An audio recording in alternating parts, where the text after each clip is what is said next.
Hi friend, David here from Above AVL and Learn Stage Audio. And in this video, we're going to talk about mixing instruments within a total mix for a band of any kind. So let's dive in.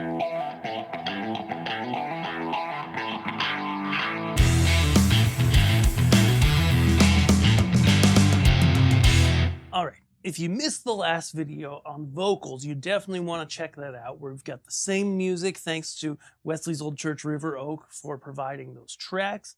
And now we're going to go through our instruments and start working with them.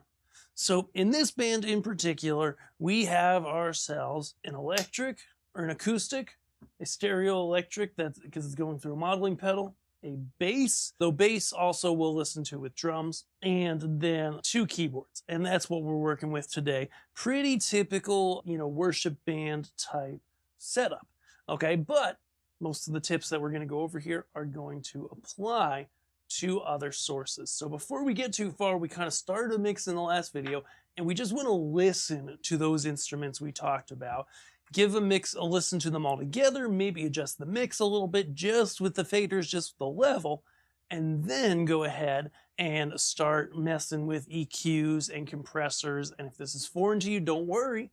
This is going to get you started mixing and help you to enjoy it.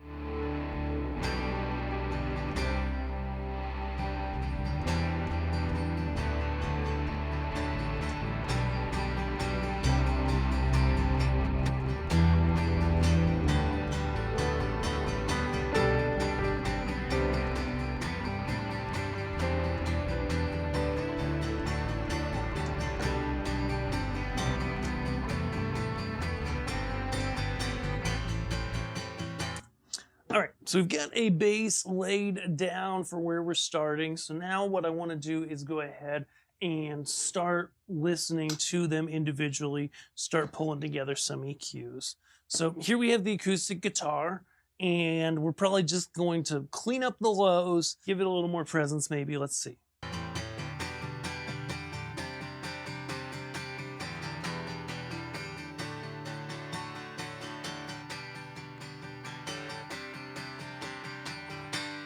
Pro tip, got my EQ set, you just saw me set it there. Honestly, during a service on something like an acoustic guitar or during a show, this is one of those places that I do kind of like leaving it in Yamaha's one knob mode, because I've got the EQ I set, I really like it, I'm happy with it, but it's kind of thin.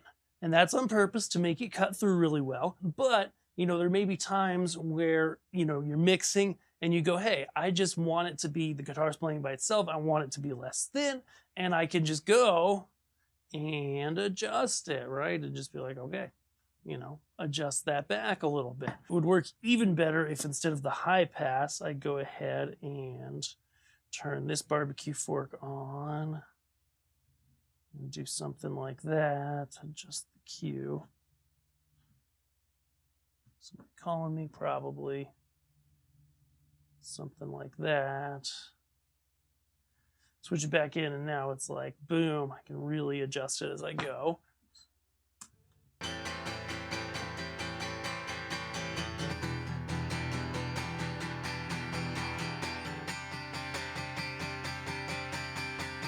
All right, so that's basic acoustic EQ. Electric.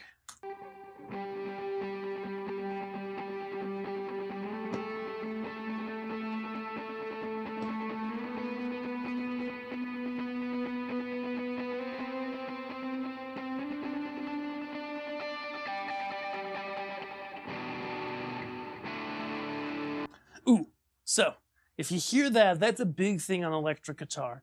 Is you could be sitting in one preset, like we were sitting in the U2 sound, the soaring U2 guitar sound, and then he went to a distortion. And now this is not a live amp, it's a pedal, so it's an amp modeler. So I know I'm not really getting extraneous sound that I need to high pass out, but I do want to go ahead and see if when he switches that distortion, if I can work with the EQ a little bit to maybe make it a little bit crunchier. And so, we're talking high mids here to try to get that living its life a little bit better.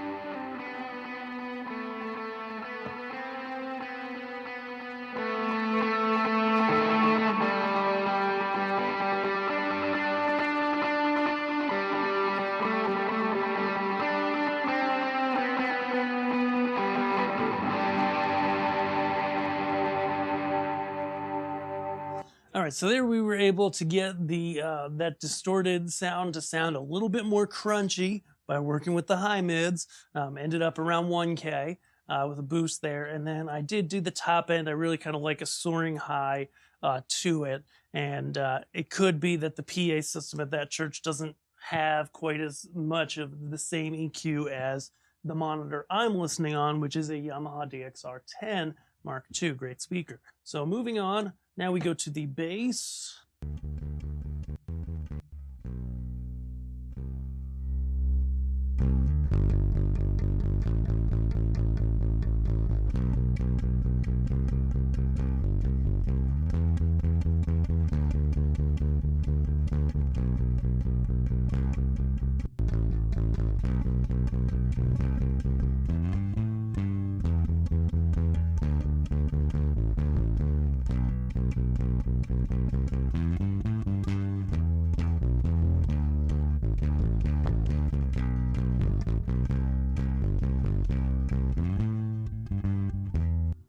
All right, so my reaction to this bass and how it sounds in their system is honestly, I think they dialed it in pretty specifically. It sounds like it's direct through a pedal, so there's not any really stage noise or anything coming in. So let's just go ahead and see if EQing does anything for us, but I think it's honestly fine.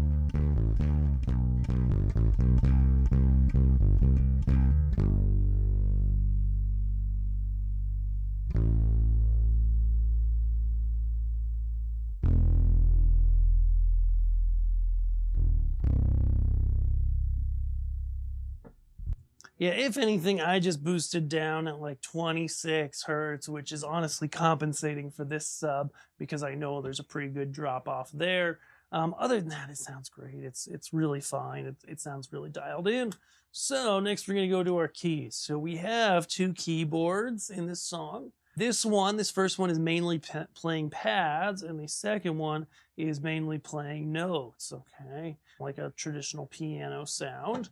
Let's give it a listen.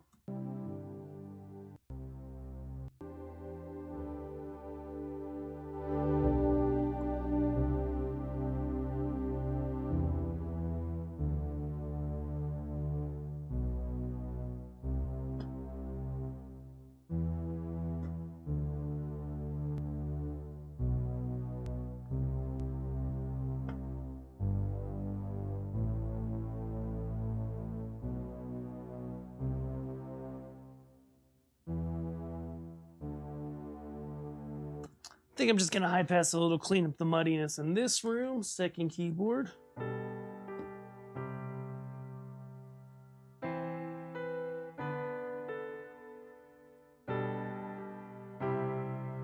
One thing I find I do on keyboards a lot that I'm gonna do here is just cut out in the vocal range a little bit, and then maybe give it a little bit of love on the high end.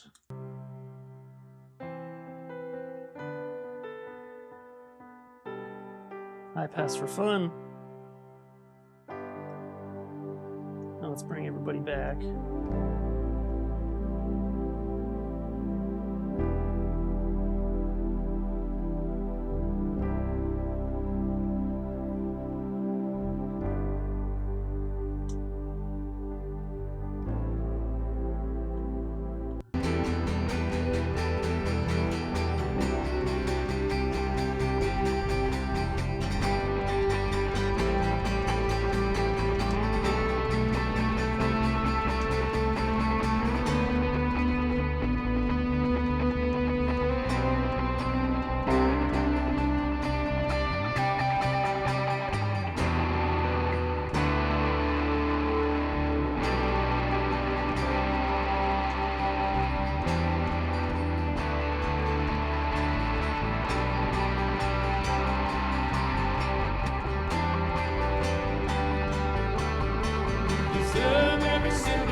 All right, overall, that's starting to come together pretty well. In terms of dynamics, it sounds to me like pretty much everybody except the acoustic guitar has some dynamic control going on.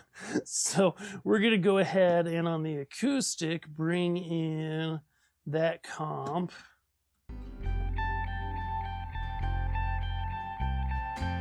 on to the next song. Know you by 1,000 names. You deserve every single one. You've given me so many ways to be amazed at what you've done. I know you by 1,000 names. Yeah, that seems to be keeping it a little bit better in control. Just a pretty moderate compressor with, I usually slow down the attacks so you can hear the first part of the sound before it starts shoving down. But overall, pretty simple mix, pretty easy to get these instruments in check. I think everything else, getting it to sound good between the electric guitars, the bass, and the keyboards, they all already sound compressed coming from stage. They sound like they've already got something going on there. So we really don't have to add anything to it unless we're trying to control dynamics a little bit better, which in this case doesn't seem necessary.